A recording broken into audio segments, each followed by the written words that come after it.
Welcome to the 5th annual Christopher J. Makins Lecture, hosted by the Embassy and the Ambassador of the United Arab Emirates.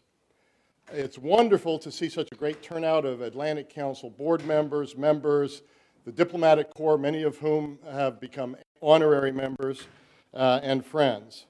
I particularly want to express our thanks to the Ambassador, who, along with his country, is a friend, ally, and partner of the United States and of the Atlantic Council. He also happens to be one of the most respected and effective ambassadors in town. A graduate of Georgetown University, where our esteemed chairman, Senator Hagel, is a distinguished professor, and where our esteemed Scowcroft Center chairman-designate was a distinguished basketball player. He's on the red-eye back from the West Coast tonight. He sends his apologies he couldn't be here, but that's the last we'll say about Georgetown basketball this evening. So why should the Atlantic Council hold a flagship lecture series of the caliber of the Makins Lecture, introduced by its chairman, Senator Hagel, and delivered by its International Advisory Board chairman, General Brent Scowcroft, at the UAE Embassy, hosted by the Ambassador?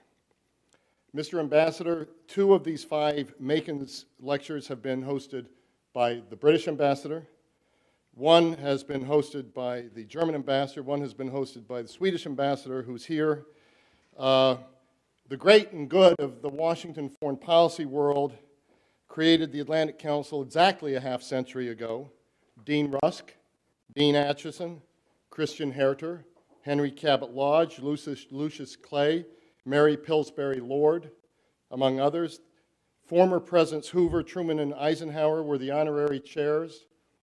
This organization has a breathtaking history, but I don't think any of them would have envisioned that we would have the Makins Lecture and a flagship Atlantic Council lecture at the UAE Embassy. Yet they wanted the Atlantic Council and the Alliance itself to be flexible institutions that would be capable of adjusting rapidly to the changing challenges of the times. Indeed, that's been the theme of this speaker series, which has featured Zbigniew Brzezinski, Henry Kissinger, Lord George Robertson, and former Latvian President Vika Freiberga. In that vein, Mr. Ambassador, there could be no better place to host this lecture. Your country is one of only 3 countries in the world, and the only Arab country to participate in 5 international coalitions with the U.S. over the last 20 years. The first Gulf War, Somalia, Kosovo, Afghanistan, and Libya. In Afghanistan, UAE Special Forces units have served for a decade alongside alliance forces. Your country is the only Arab country with combat troops in Afghanistan. In Libya, the UAE deployed a dozen fighter jets or combat missions under NATO command to protect the Libyan people throughout the conflict. The U.S. State Department announced the establishment of a global center of excellence for countering violent extremism, which will be hosted in the UAE, and the UAE has also implemented comprehensive financial and trade sanctions against Iran, and I could go on, Mr. Ambassador, but I won't. But thank you for all that. You have, of course, this evening made the ultimate sacrifice, joining us for the opening of this lecture, despite the fact that it's your wedding anniversary.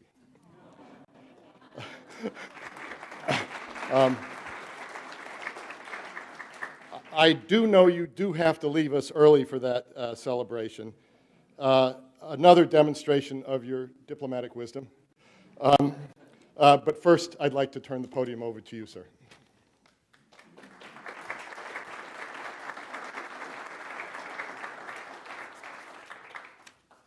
Thank you, Fred. Thank you, ladies and gentlemen, and once again, welcome to the UAE Embassy. It's a privilege to host the Atlantic Council here, and in particular, this time, to recognize General Scowcroft. Few people have done more to reduce international tensions and improve global stability. And as we take account of the many security challenges in our region and around the world, now more than ever, we need General Scowcroft's insight and his wisdom. The General has been a great friend of the UAE, and as much as anyone, has helped envision and implement the strong bilateral security relationship between our two countries. On this foundation, the UAE and the U.S. continue to work closely to confront common threats like nuclear proliferation and extremism, as well as advanced shared interests like energy security and counterterrorism.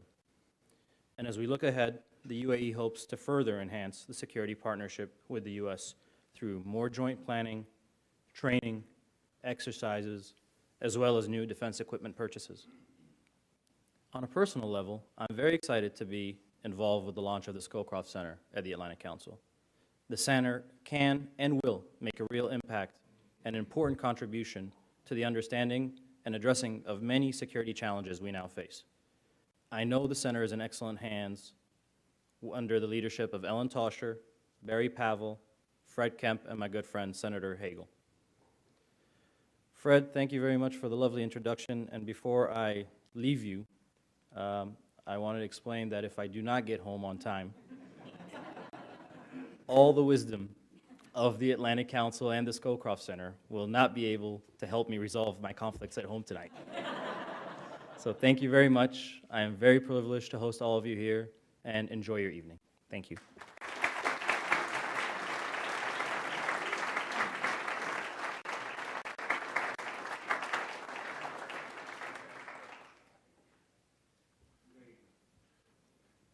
Mr. Ambassador just underscores that all politics is local.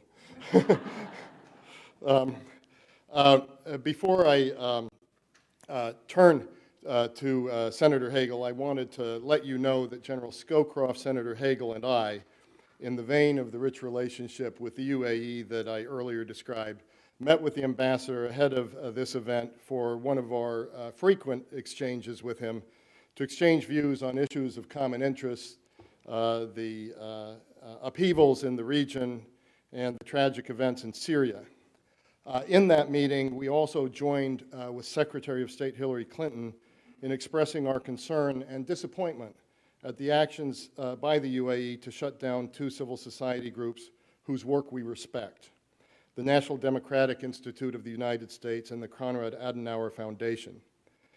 Secretary Clinton rightly worried about the implications for the broader security partnership between the UAE and its allies in the transatlantic community. The UAE is a friend and ally of the United States and has developed a reputation for openness and transparency and moderation.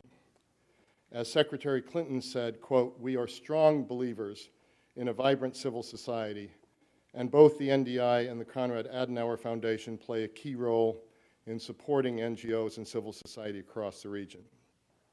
She added that she expected conversations on the issue to continue and remained committed to working with the UAE and other countries in the region based on both on common challenges and common values.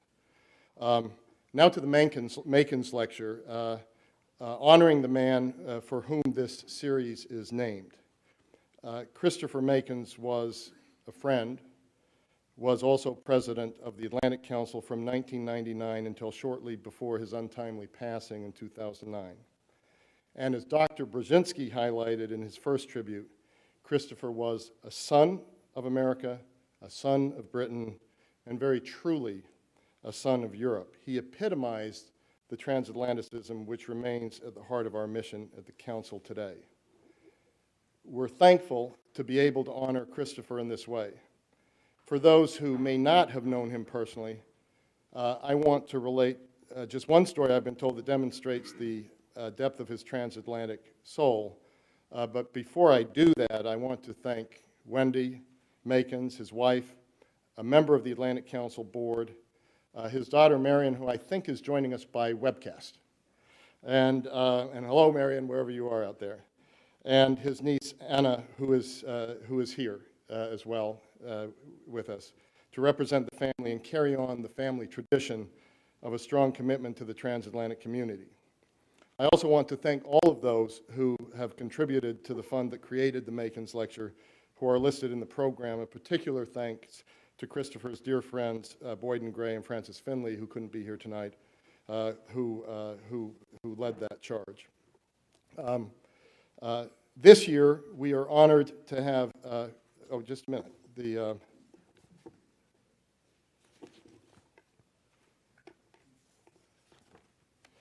As many here know, although Christopher was a dual citizen, and you have to tell me, Wendy, if this story is correct, a dual citizen of the United States and United Kingdom, he was a British diplomat like his father. He left the diplomatic service in 1975 after advancing to first secretary in Britain's embassy in Washington. He assumed that in joining the British diplomatic service, he had lost his American citizenship. Now, I'm not sure whether he really did or not, or whether he ever confirmed that. He served a foreign government, so he was told that he would have to go to the Supreme Court if he wanted to claim his U.S. citizenship. Okay, so it would have to go to it would have to go to the Supreme Court if he wanted to reclaim his citizenship. So instead of going through that, he went through the tedious naturalization process in order to regain his American citizenship. Anyone who's been through that process understands what a commitment that is to both sides, both transatlantic sides of his soul. I think we even have a director here, Shuja, wherever you are, who went through that process himself and recently became an American citizen, so you know what that takes and how long it can take. So we're honored to have this lecture for him, and we're honored to carry on his legacy. This year, we're particularly delighted to have General Scowcroft, chairman of our International Advisory Board, to deliver the lecture.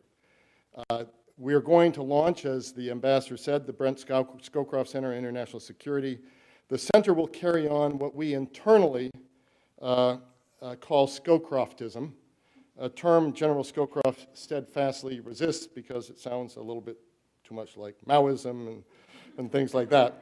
But it's an approach we consider, including reaching across political aisles to build effective solutions, strengthening existing partnerships and forging new ones, as this one is, all while thoughtfully equipping the next generation to tackle the problems of tomorrow. So we're honored to be associated with General Scowcroft's name, and I want to thank you personally for everything you have done for this country and for the Atlantic Council. I should also mention that Ellen Tauscher, Vice Chair Designate of the Scowcroft Center and one of the Council's newest board members, is also here with us tonight, and we're pleased to have you on board and greatly appreciate all the support you're giving us. And now I want to turn over to our chairman, Senator Chuck Hagel, and he'll introduce General Scowcroft. He was a much-decorated soldier in Vietnam, earning 2 Purple Hearts before engaging in the political battlefields of Washington. He served as a senior member of the Senate Foreign Relations Committee as well as Intelligence Committee during his tenure in the Senate. Today, in addition to his chairmanship here at the Council, he is co-chairman of the President's Intelligence Advisory Board and a member of the Secretary of Defense's Policy Board. In many ways, he embodies the bipartisan ethos of the Atlantic Council. He has been known for the consistency of his convictions, the integrity of his record, and the frankness with which he speaks, most recently on the necessity and urgency of restraint when confronting Iran, once again bringing us back to one of the hot spots Dr. Brzezinski alluded to in the inaugural Makins Lecture in 2006. In times of great upheaval and uncertainty, we're thankful for your wisdom, Mr. Chairman. Over to you.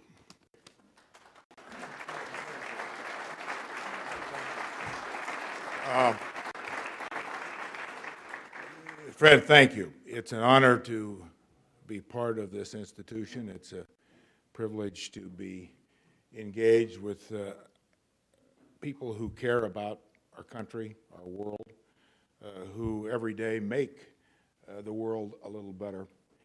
And before introducing General Scowcroft, I wish to acknowledge as chairman of the board, as Fred has already noted, the Makin family. Mrs. Makin, thank you.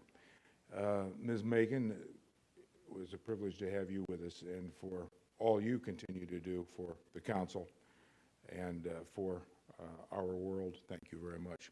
And to all who are here who continue to contribute, and in particular to the Atlantic Council. Fred, framed it up pretty well in just a couple of sentences in referencing General Scowcroft. And I think Ambassador Otaiba said it well in his brief commentary in recognizing General Scowcroft. And on behalf of the board, I know the ambassador is on a particularly important assignment at this very moment, but to thank him and to his staff here at the embassy for everything that they continue to do to assist us, and in particular hosting the Makins Lecture tonight. At a time in the world where occasionally things look dark because of the complications of the kind of world that we live in, the combustibility, the dangers. Sometimes it appears that there is no answer to anything. And about the time you start to see some progress made in a region, in a world, in governments, bigger, more significant problems break out in other areas. This is a time that, not unlike after World War II, requires wise men and women. Men and women who are experienced, who represent our best thinking, but more importantly, men and women who have a judgment about mankind and are anchored to the human dimension, the human dynamic, because it is the human dynamic that always dominates and eventually dictates the outcome of every event. This is one of those times in history that Brent Scowcroft, and some like him, because there aren't many like Brent Scowcroft, may have an opportunity to affect their greatest contributions to certainly our country, but to the world. When you think of the accomplishments of this individual and the advice that he has given to so many presidents, so many members of Congress, so many heads of state, continues to do so, recently getting off a plane from China, it's a remarkable individual, and I think everyone here recognizes how remarkable he is. But I would bring him up here in a moment with this next observation. If governments are to work, if countries are to coexist, if mankind is to prosper, it's going to require a tolerance of recognizing dignity in each other. And I know that's obvious, but it is not easily played out on a world stage or between governments, between, quite frankly, individuals. Certainly, the politics in this country have not been particularly exemplary in this regard. Of all the virtues that General Scowcroft possesses, and there are many, and I was but one of many who was the beneficiary of his wise counsel and judgment over the years when I served in the Senate. Of all the virtues he possesses, the one that I think is most significant is that element of recognizing and respecting everyone's point of view, and always being available to implement that dignity in relationships that is so key, anchors everything else. And we tend to glide over that because we get so consumed with policy and doctrines and directions and budgets and all that confuse most of us with so much static constantly. Brent has never, ever, that I've seen, fallen prey to that. The clarity of his thinking is grounded with the clarity of who he is and his understanding about people. And I've always thought that is the most significant value that he has brought over the years to so many of us and continues to do that today. Brent, it's a privilege to ask you to come to the stage, and it's a privilege, like everybody in this room feels, to have known you, to know you, and have benefited from your counsel. Brent Scowcroft.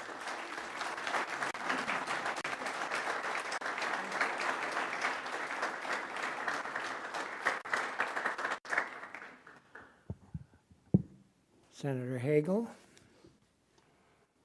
Fred, Wendy, family, everyone. I think I'm going to turn around and sit down because it's got to be downhill for me from now on. I hardly know what to say. One of Henry Kissinger's famous lines is, his father would have enjoyed it and his mother would have believed it. So anyway, thank you for those kind remarks and for your leadership of the council. And I did thank the ambassador privately for this latest act of kindness and generosity. He's an outstanding example of his profession, and his country is a cherished friend and companion of the United States. It's a special honor for me to deliver the Christopher Makins Lecture this year. Chris Makins is a symbol for me, both for the renaissance of the Atlantic Council and of hopes for NATO's funeral. And I'm especially pleased to see Wendy and others of the family, both here and on video. With the end of the Cold War, enthusiasm for the Atlantic Council here dwindled rapidly. It was practically on life support when a group of us found Christopher Makins as the foundation on which we could build a new and vigorous Atlantic Council. Chris proved to be an outstanding foundation, and we built on that with Fred Kemp, Jim Jones, Chuck Hable, and a marvelous group of staff to the dynamic and vigorous Atlantic Council we celebrate again this evening. But at that earlier time, an Atlantic Council lecture on the future of the transatlantic relationship hosted by the Embassy of the UAE would have seemed quite a surprise to Chris, to me, and most of the other Atlanticists. After all, other Makins lectures, as Fred has said, were hosted by such embassies as UK, German, and Sweden. But Chris would also have been quick to perceive the changed strategic environment that we have now and to be eager to build on it. I'd like to take a few minutes just talking about what's happened to NATO since 1989 and the wall came down. We had this wonderful 40-year military machine, and suddenly the reason for its existence disappeared. It didn't happen all at once, nor did it happen at the same pace for different members of the alliance. At first, we set ourselves to review the Atlantic Charter and to take out all the really offensive references to the Soviet Union and the Cold War, so that Gorbachev could go back home and say, the alliance is not directed against the Soviet Union. It is a European unity issue. But the focus soon shifted from that, after all that happened in 1990, to a Europe whole and free, which was our sort of favorite slogan to use. and how to build a Europe whole and free. Issues were the EU, NATO. Should Europe have an independent military force rather than just being a part of NATO? Should the United States even be in Europe? Another one was, how do you make Europe whole and free? Do you focus on the expansion of the European Union or on the expansion of NATO, and both? And there were differences within the alliance on these issues. The Europeans, I think understandably, were reluctant to move rapidly on the EU, and so they tended to give in to U.S. pressure to expand NATO. And so that's what happened, and NATO expanded much faster than the European Union. That in turn led to issues like New Europe and Old Europe, which we all remember from a particular context. And indeed, it stressed the strategic vision of the members of NATO, whose vision was clouded anyway at that point. Where were we going? What were we doing? We came back together, at least temporarily, for the Kosovo operation in the late 90s. It was a successful operation, but it left some residue which appeared for the next big crisis, which was 9/11. And in 9/11, NATO declared the only Article 5 it has ever declared.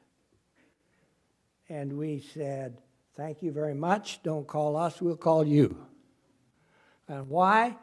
I think it was primarily because in the Kosovo operation, certain governments wanted to look at every fighter strike for political sanctity or whatever you want to call it. So that was a sort of a low point. We went into Iraq, went into Afghanistan, and had a fairly easy time of it with the help of the Northern Alliance and our drones and intelligence. It went very well. And then we went into Iraq, and Afghanistan became a backseat, but not for long, because things started to fall apart and we needed help. And our NATO friends came back in the ISAF, and that is the story of Afghanistan now. They joined us, the Europeans, most of them, I would say, joined us because of us and the alliance, not because of a feeling of any great national interest in Afghanistan. And indeed, the presence of many of the European forces were accompanied by what we quaintly call caveats about how those forces could be used, until at one point Jim Jones told me, you know, I've got X thousand people, I can't use 20% of them for anything I want at a moment's notice, because we have to go back and check each time which of them can be used for this mission, which for that mission. So I say all these things just to say NATO is going through a lot of turmoil, a lot of change, and trying to figure out exactly what it was about. And that more or less brings us to where we are now. And I think the conditions is, I would say, Europe is still strategically exhausted from 2 wars. They do not see a threat, a mortal threat to them, and therefore, you know, only 4 of the NATO partners maintain 2% of their budget for defense. So that there's an exhaustion there. I think there's one growing in the United States with Iran, Iraq, Afghanistan. I think we are beginning to see evidence of another Vietnam syndrome where no more we've had enough. This threatens to be a world unequipped for dealing without leadership. The fact that we're both tired, both parts of NATO are tired, doesn't mean that there are no problems in the world which must call for the use of some force. And there is the interesting rise of something that the UN has been toying with for some time, and that is the responsibility to protect. And that, while it probably hasn't reached the level of UN dogma, it's pretty close, and that is that when a country cannot or does not protect major elements of its population, it is the duty of the UN to intervene. Now, that's a pretty good concept, but of course it runs directly against Article 2 of the UN Charter, which says nothing in this charter grants the right of the UN to interfere in matters essentially within the jurisdiction, domestic jurisdiction of its members. And so we have that kind of a problem. There are other problems in the world that we may feel we have to intervene. I think Libya is a very instructive case in point, and it may point the way for us to draw together again in a way which recognizes the fatigue we feel, but also recognizes the need for some kind of forceful authority in particular cases. Libya was subject to a UN resolution. NATO, a coalition of the willing, supported by the Arab League. And that may be the first sample of a way to deal with both the fatigue of the United States and the European members of NATO, and also get jobs done that need to be done in close alliance with the local or regional members of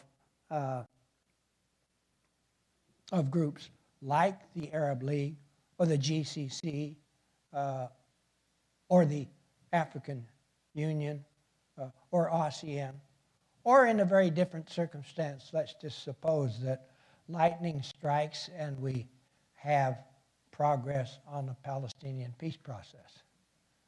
It would take that, I think, at least. That process can only work with the withdrawal of Israeli forces from occupied territories now, and recognizing that right now the Palestinian state has no military force, just police force. NATO would be not only an excellent, but perhaps the only military force acceptable to all to go in there and oversee this kind of thing. So there are places in the world where intervention may be necessary, but it's hard to do. And as I say, I think we ought to look at Libya. But it raises a number of technical issues which need to be addressed. Internally, there is the issue of NATO decision-making. And as we see in the case of Libya, but in general, it's kind of rocky where it comes to coalitions of the willing. What can you do, what you can't do? Germany had a was particularly reluctant on the Libya operation, and I believe they even withdrew their crews from the AWACS planes. So that has to be worked out. Maybe something like this, that any issue where the possibility of forces to be considered goes to the NATO Council. And there are three options. One is, yes, this is a NATO mission, we undertake it as NATO. No, it's an important mission, but not all of the members feel it is vital. And therefore, to avoid the unanimity rule, you go to a coalition of the willing. But to do that in an organized way, we need to have what does that really mean, and what does it mean for forces and equipment and other things that may sort of belong to NATO, sort of belong to NATO members, and so on. So that would all have to be worked out. And the third one was, no, NATO wants nothing to do with this. Then another issue is how do you establish a relationship with regional organizations? In the Libyan operation, we had air forces from the UAE and from Qatar. But it was ad hoc. They weren't trained, couldn't communicate too well, didn't work well. So one has to think about some kind of liaison organization which would allow, should circumstances develop, the cooperation of regional organizations without at the same time making it look like NATO is being pushy. Still another issue, besides that of dealing with regional organizations, which is actually relatively simple, would be how to involve, or in what way to involve, other individual states, especially Russia and China, but others like Brazil, Indonesia, and so on. Because this kind of setup has to be seen as a useful instrument for the UN, and not simply for NATO, or even worse, for the US through NATO to try to intervene around the world.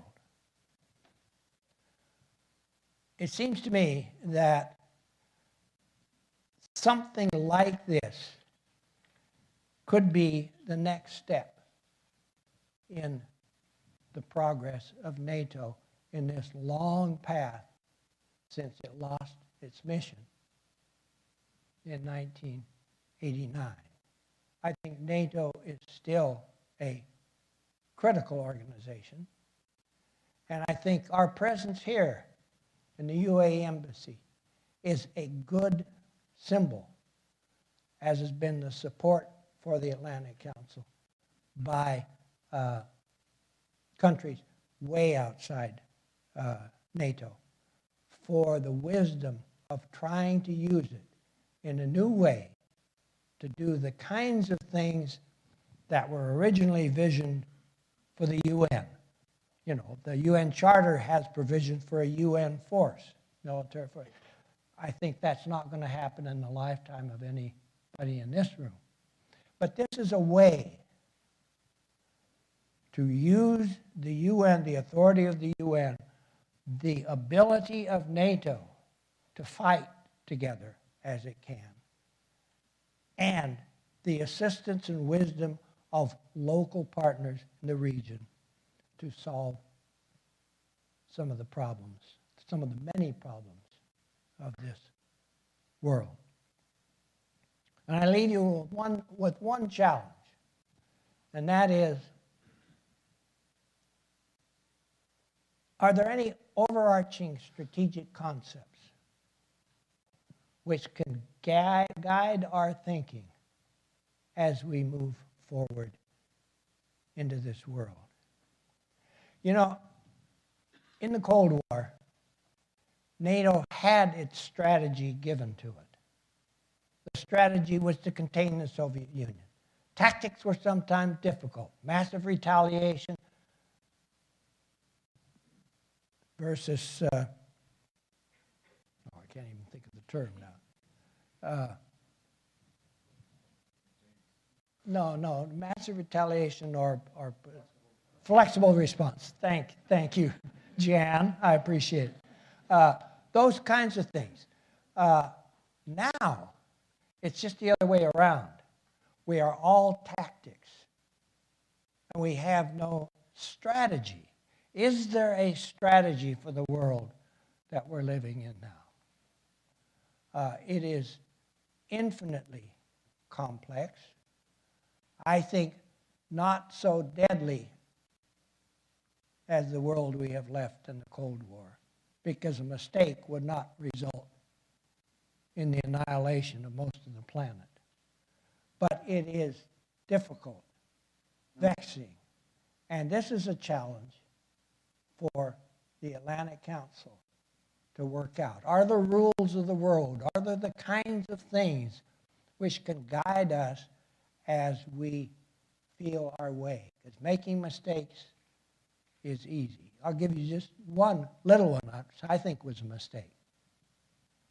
That is, we were surprised at the veto of the Chinese and the Russians to the Syrian UN resolution. I don't think we should have been. They abstained on Libya. And the Libyan UN resolution said the use of force is authorized to protect civilians. And we, in fact, used it to overthrow Gaddafi.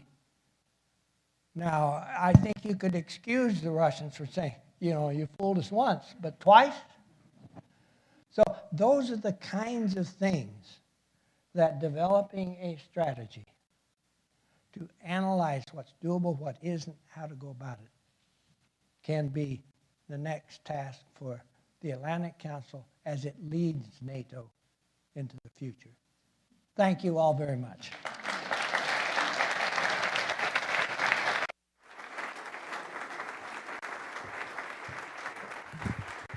Do I get to take this one?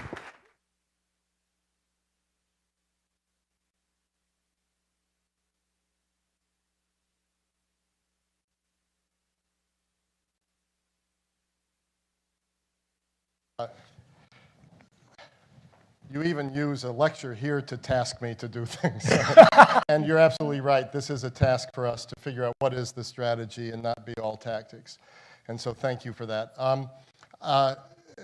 General Scowcroft, if you'll forgive me, there's one thing I left out in my opening comments, and it is important. There are 4 people listed under patrons worth noting. One of them is you yourself, General Scowcroft, for this lecture, and John McCumber, the chairman of our Finance Committee. I particularly want to tip my hat to Jan Lodel. Now, without Jan, this lecture series never would have happened in the first place, and it's my predecessor at this organization.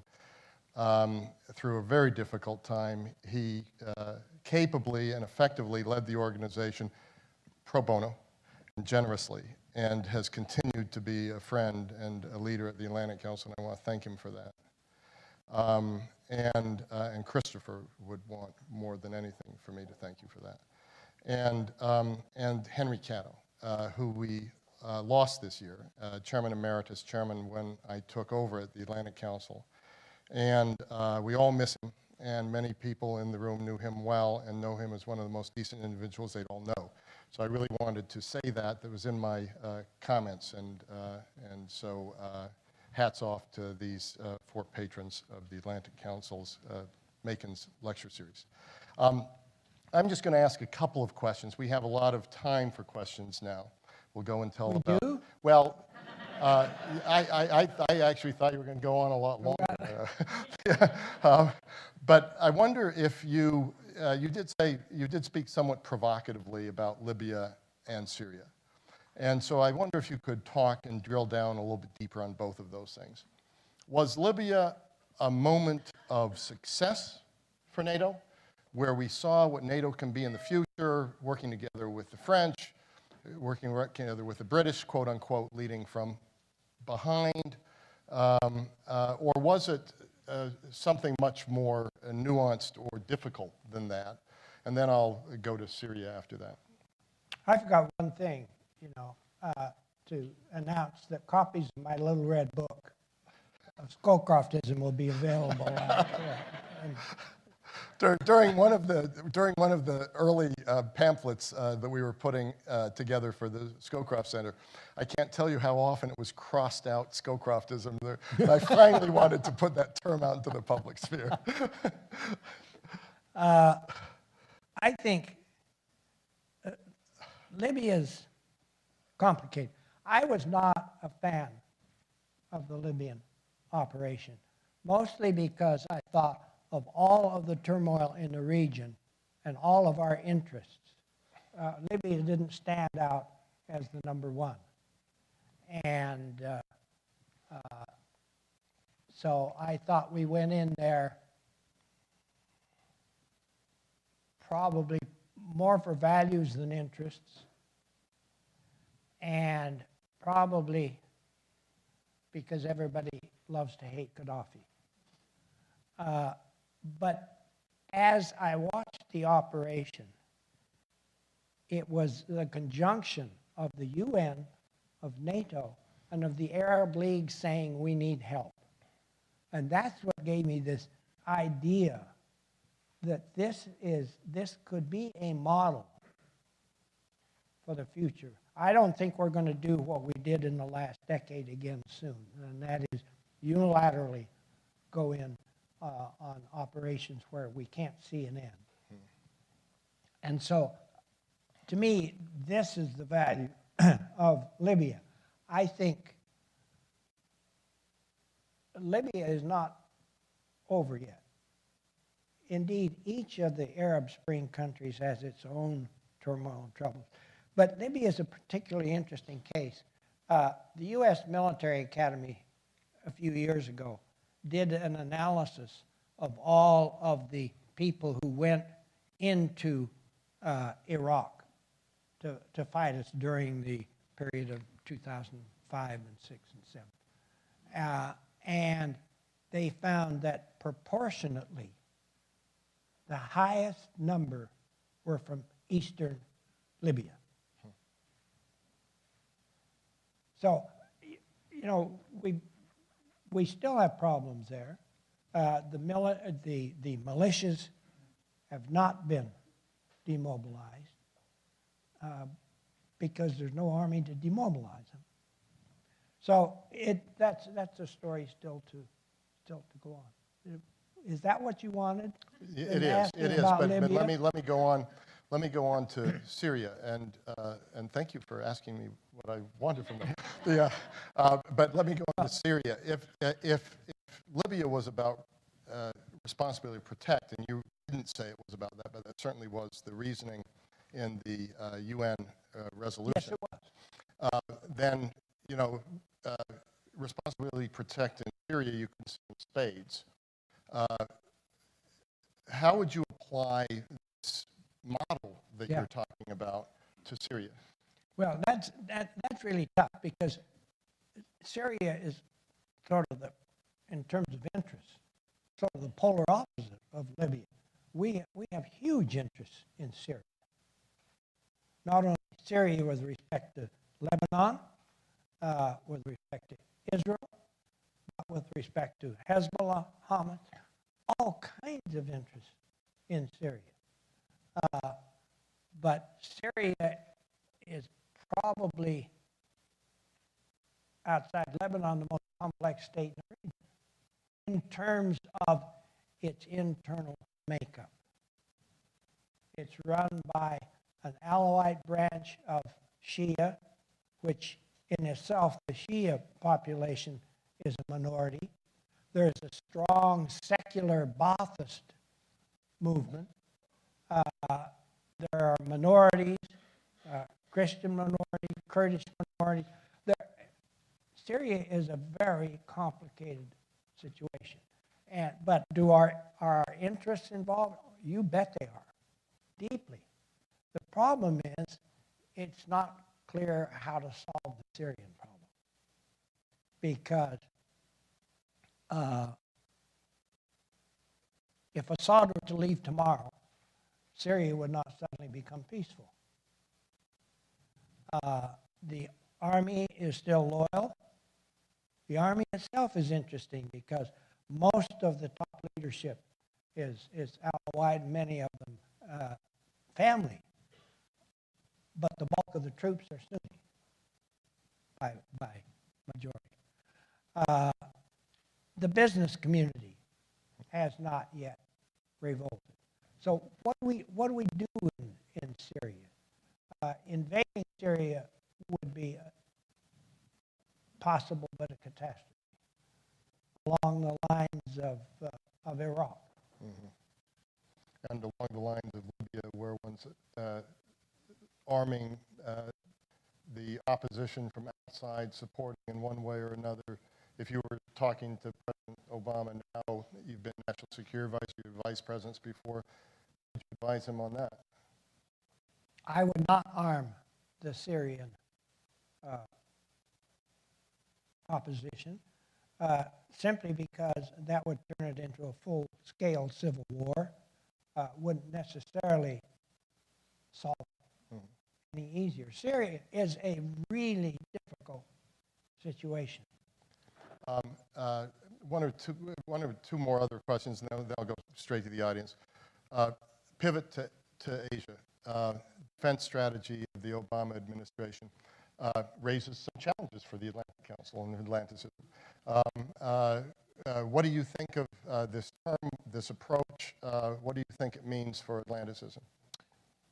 I was in China, as you said, last week, and while I was there, Chinese came up to me and said, "What does pivot really mean?" Okay? Yeah, well, it seems to have alarmed the Chinese as much as it's alarmed the Europeans. Because one sees it as a move to containment, the other sees it as a move to abandonment. Well, I was never aware that we had pivoted away from Asia. Mm-hmm. Mm-hmm. So I think it's rhetorical more than it is anything else. Mm-hmm. But words have weight, and this could be a weighty one. I think it makes little difference.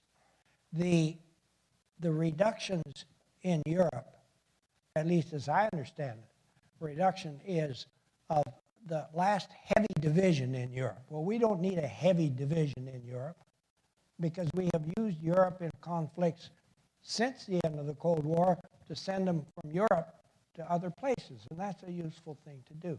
So I don't think we're leaving Europe nor necessarily pivoting to Asia.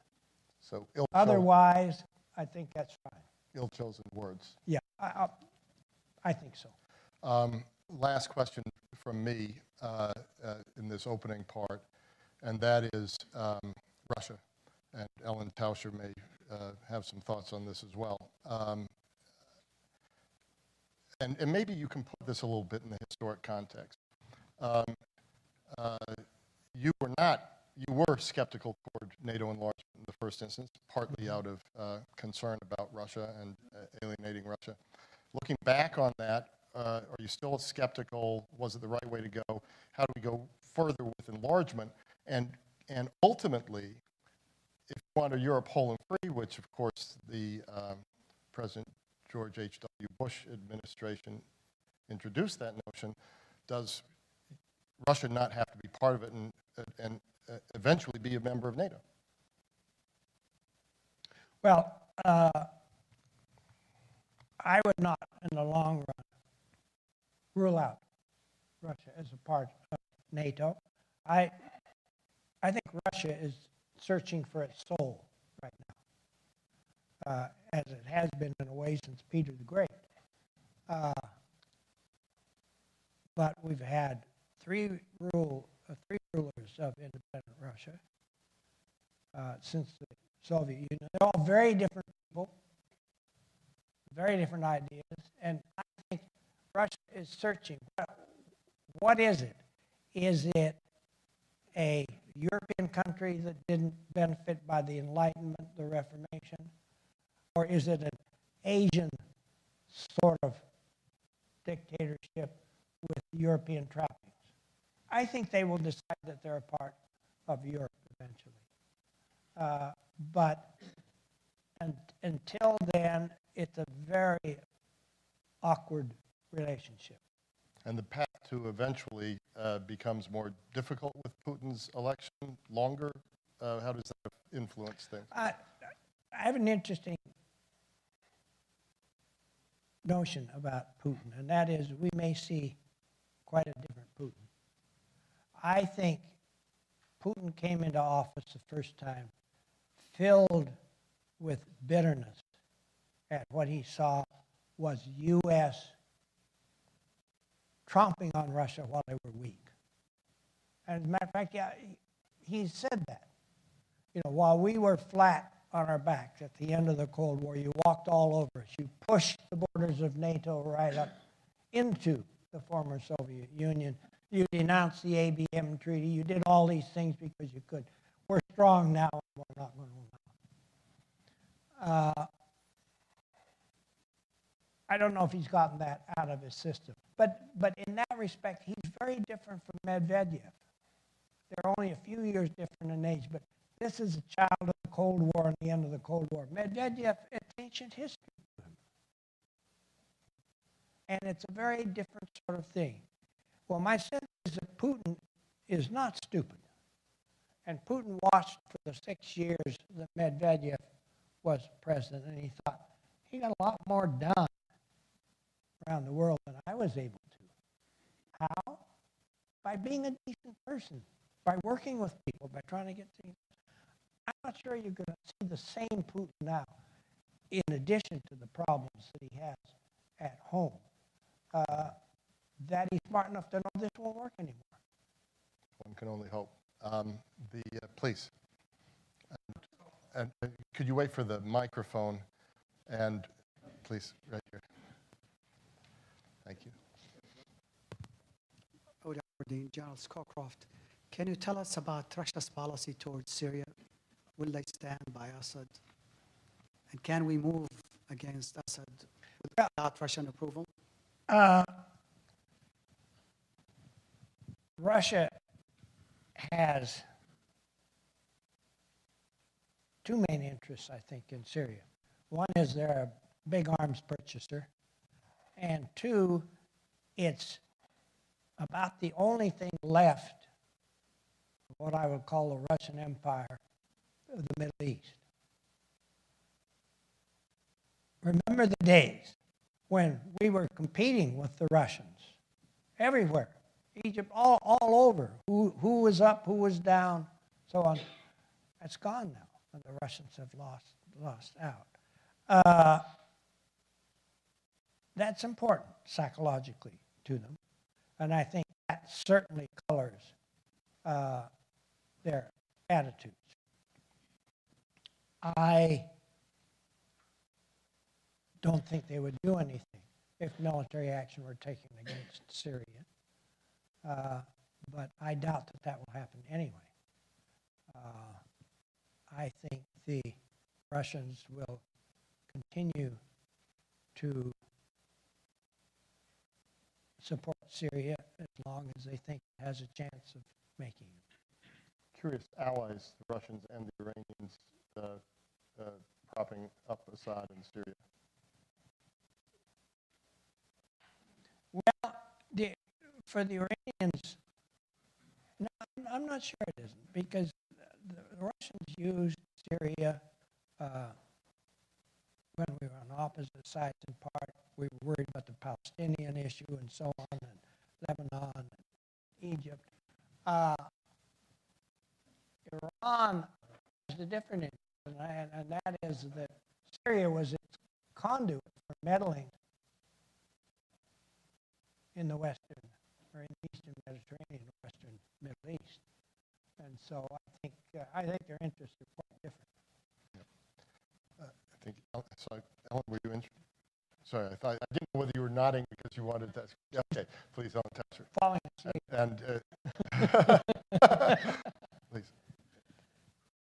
Well, great remarks, General Scowcroft. I just wanted to talk about the relationship between Iran and Syria, and I think the client state situation I think that you talk about with Russia and Syria is still a vestige of their former paradigm of how they worked in many different regions. And I think one of the few states that still exist in the old model is Syria. But can you talk a little bit about the proxy war that is going on right now with Syria vis-a-vis Iran? And in our position, the sanctions are, of course, the least savory of all opportunities for us to stop Iran from what they've been doing, but certainly more successful than people thought. We're holding together our European coalition, and the Russians have been invaluable. So it is paradoxical that there is this situation where they are completely, it's a bank shot. But if you could just amplify on that, where you think that is going, and what do you think our opportunities are to convince Iran that they're making a huge mistake? I think that the Russians they have mixed feelings about Iran. In the long run, I think they see Iran as a potential threat to not only to the southern part of the country, but to the Muslim part of the country, and they're worried about that. In the short run, high oil prices don't bother them very much at all. So,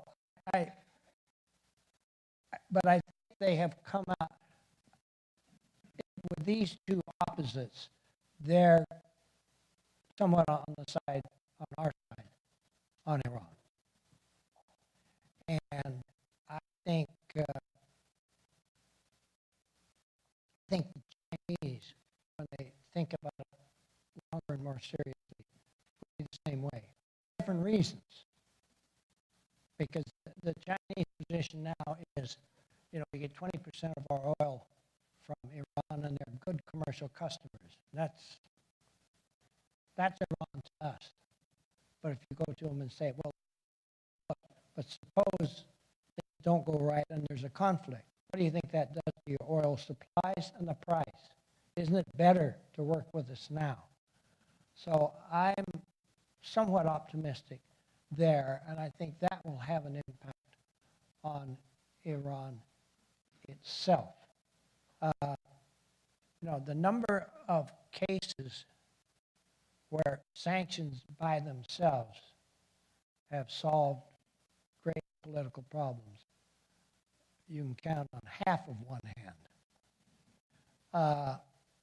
But I think if we, and you in your former position, accompany the sanctions by an approach to Iran that says, look, we're not trying for regime change. We understand you have security problems in the region, and we're prepared to work with you. But this is not the way for you to solve your security problems. Indeed, it makes them worse. I don't know. It might work. But it's hard to know even how to talk to the right people in Iran. Who are the right people? Who are the right people. Yeah. And that's most difficult because it's a very complicated regime. And above all, we don't want to act in a way that drives the different parts together rather than tries to pull them apart. Okay. I saw a woman, young woman there. If you could identify yourself too as you ask your question, please. Thank you. Clara O'Donnell, visiting fellow at Brookings. There are many US and NATO officials who've been stating that the Europeans could not have pursued Libya without US support, but then French military officials dispute this and say that they could have done it alone. I was wondering, what are your own views? Could the Europeans have pursued Libya if the US had not provided the military assets which it did? I didn't get that. Whether the Europeans and the French could have carried out a Libyan operation without the US. Oh. I think I think the answer is yes. It would have been much more difficult. Intelligence would have been much worse. I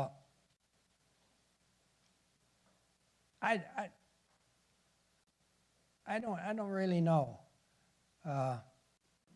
It would have been difficult, but I don't think they're not without skills. But one of the problems with the European members of NATO, it's not that they're not spending money on armed force, but they don't have the armed forces that are useful in the kinds of conflicts that NATO is likely to face now.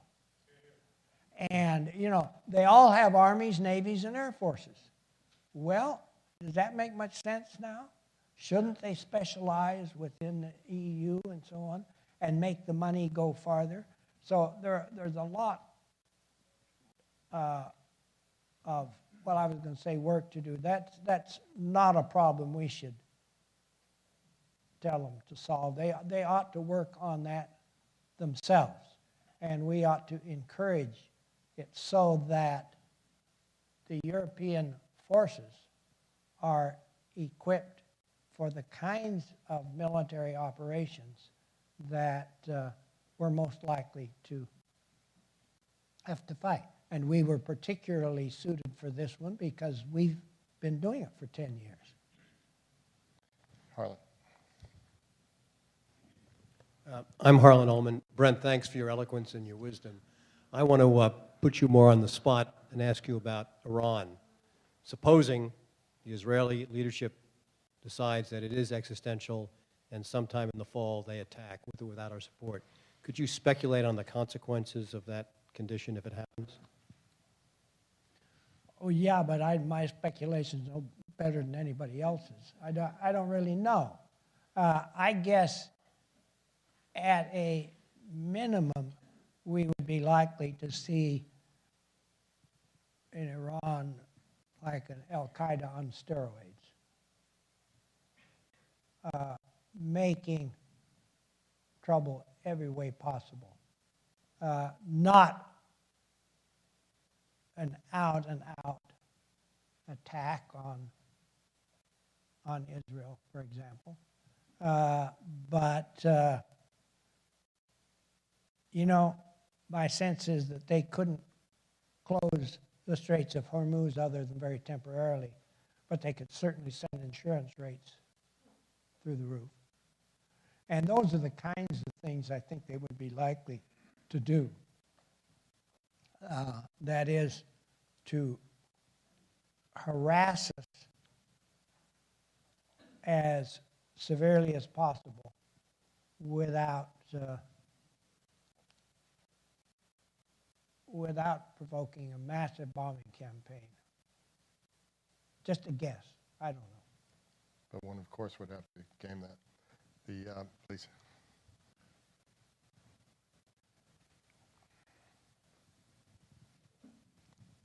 Thank you. Very good to see you again, General Scowcroft. Mike Costi, recently retired.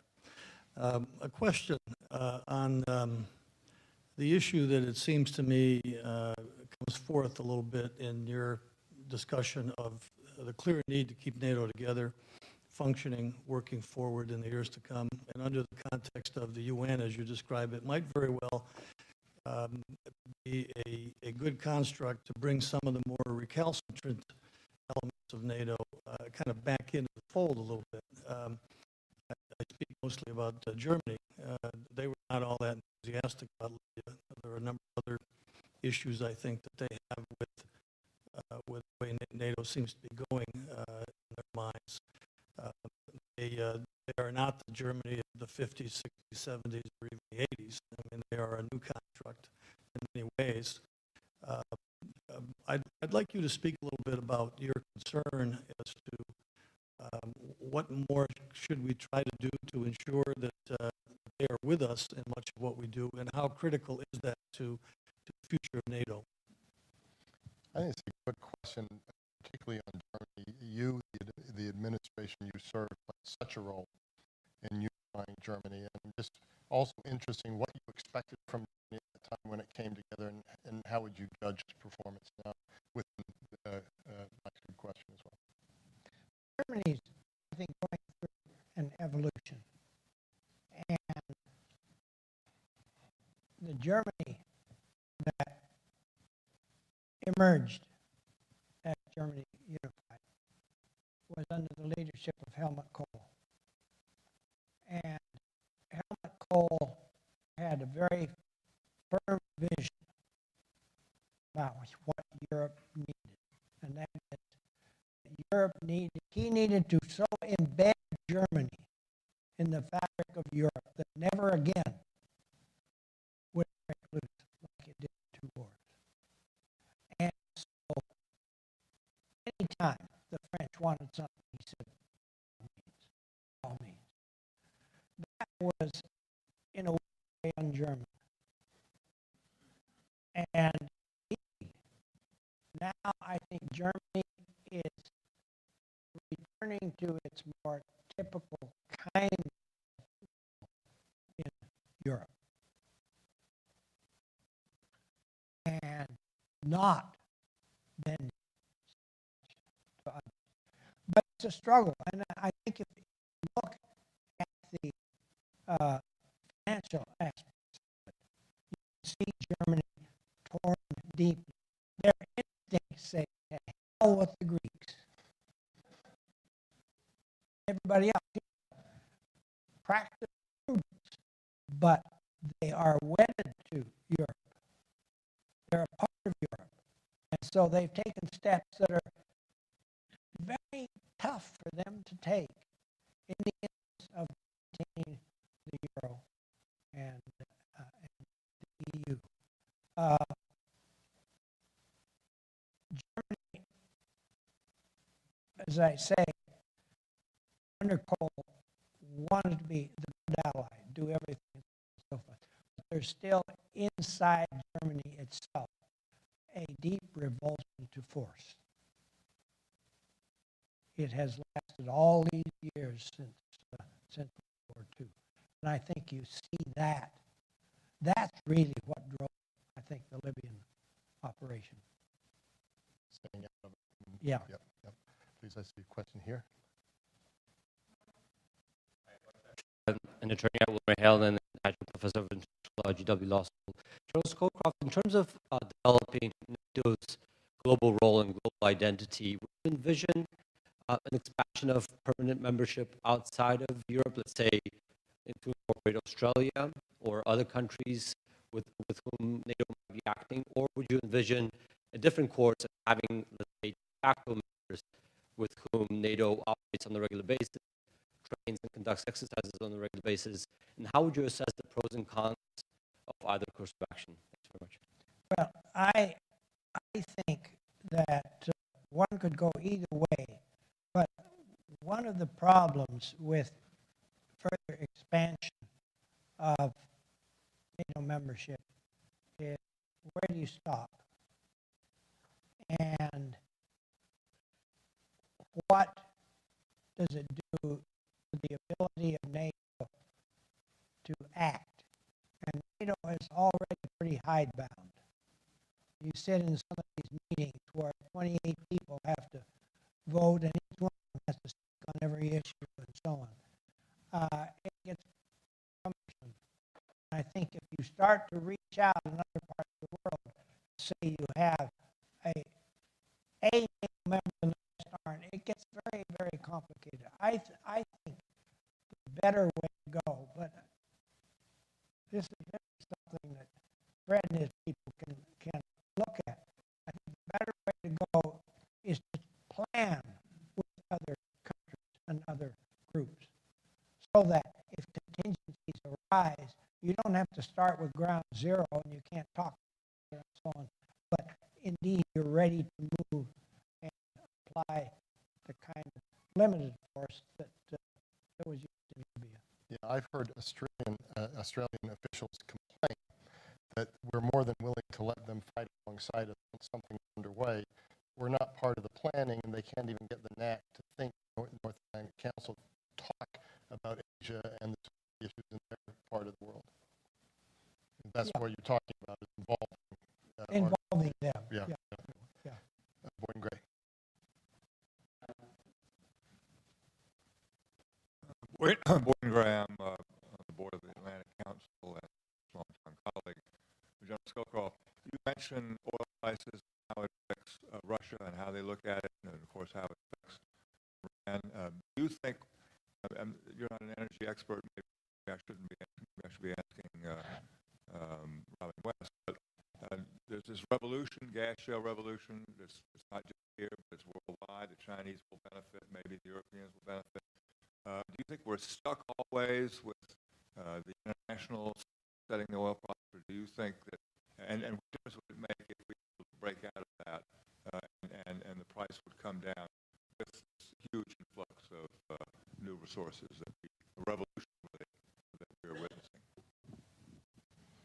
I'm not sure I understand the question, Boyd, but you're talking about gas. Yeah. Well, I think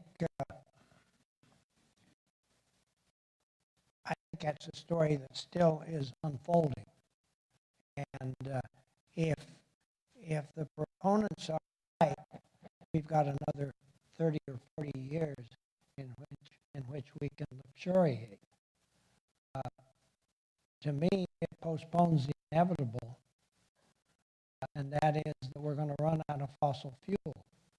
And the sooner we start to take steps to deal with that, the less dramatic it will be when it happens. So my own sense is that this gas is a mixed blessing. It allows us to postpone something I think we desperately need to do. And so I would stay, break out.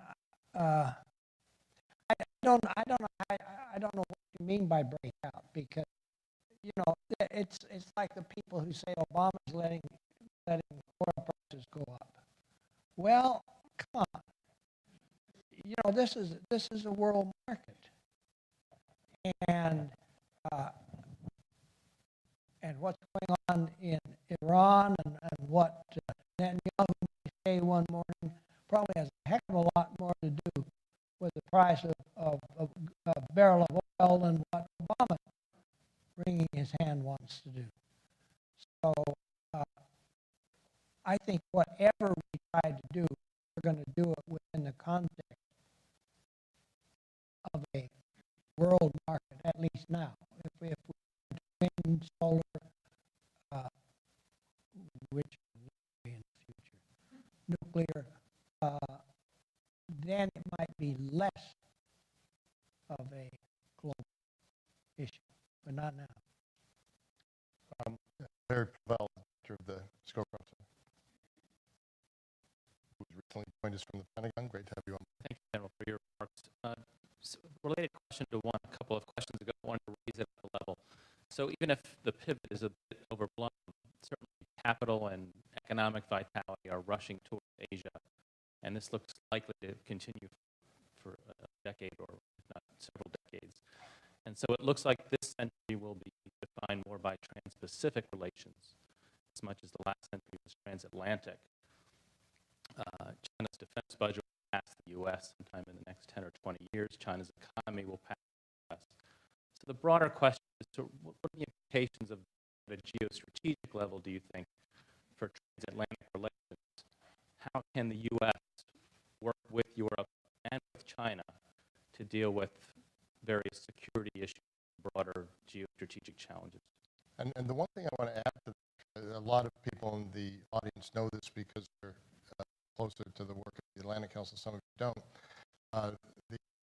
Our China work, our Asia work, is in the Scowcroft Center,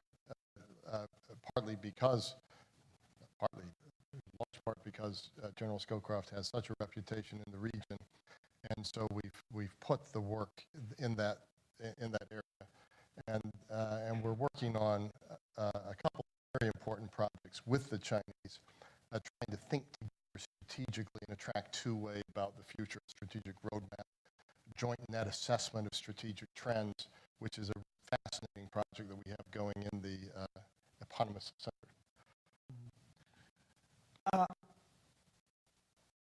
That's a very good question. I think that the rise of China is likely inevitable. I don't think the rise of a confrontational relationship between the two is by any means inevitable. As you look around the world at the issues facing both of us, I don't find any I see that are fundamentally, unreconcilably conflicting. Indeed, it seems to me that in most major issues, we have similar global outlooks. The one thing I think could be the most dangerous is if either one of us or both of us decide that this relationship is a zero-sum game. I don't think it is. And I don't think it has to be. The world is changing as well. The whole nature of power is changing. And back to the question on energy, on oil resources. We're all going to be in a mess sooner or later, both in terms of climate and in terms of fossil fuel. And some may be better off than others. But I think we need to look for a different kind of world than the Westphalian world that we've been with for the last couple of centuries. I think it's fundamentally going to be different. And it'll be different principally if we make it so. Because while China is going to grow the way you say, very likely, for a long time, the only country that can mobilize mankind on behalf of big ventures and so on is the United States. China can't. Europe maybe eventually, but certainly not now. We're the only ones that can. Thank you. Final question, Paula Stern. Paula Stern, a member of the Atlantic Council Executive Committee, and your friend Christopher's, with all respect. My question builds on the last couple of questions that moved towards the economic discussions.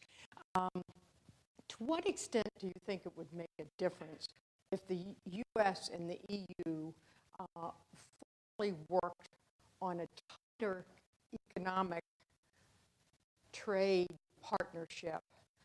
What difference would it make in terms of U.S. leadership, particularly vis-a-vis China? Or do you think that this is just something, let the markets just take care of themselves, that there is no necessary geostrategic plus to having our leaders push to a more formal relationship? And there is quite a bit of new emphasis behind this as well. That's the reason why I'm asking the question. The timing is particularly apt. I would love to see a free trade agreement between the U.S. and Europe. I think it has all kinds of benefits, almost no downside. In most things, there is practically a free trade. Now between us and Europe, it's certainly not true in agriculture, though. Including investment and services. Yeah, investment services, but agriculture is a big hang-up. We treat agriculture, we both subsidize agriculture, but we do it in opposite ways. And so that's a big problem. But remember that the Chinese are, for now and for a long time in the future, heavily dependent on U.S. and European markets. They can't pivot to a domestic market now. It's just not there. And so we need to be far-sighted about all this. We need to try to work it out so that everybody comes out ahead. And I think for the first time in a long time, that's the way we look at it. That's the way we should look at it. And, the Westphalian world, which we're still psychologically tied to is a zero-sum game world. There are a few exceptions, like the rise of the United States in the 19th century. Didn't provoke the reaction that the rise of Germany, the rise of Japan did. So it's doable, but we need to concentrate on it and not think China's big, that threatens us. China's getting bigger, oh my goodness, we need to double our Army, Navy, and Air Force and do this. We have to pivot to Asia and contain China. That's the one way that we can be sure that China is an opponent. General Scowcroft, I'm just going to say one or two things in thanking you on behalf of the audience. One of them is you've been an inspiration for the Atlantic Council for a long time. You're one of the big reasons why it's here today and as healthy as it is. The other thing is you gave us something that was most dear, which is your name.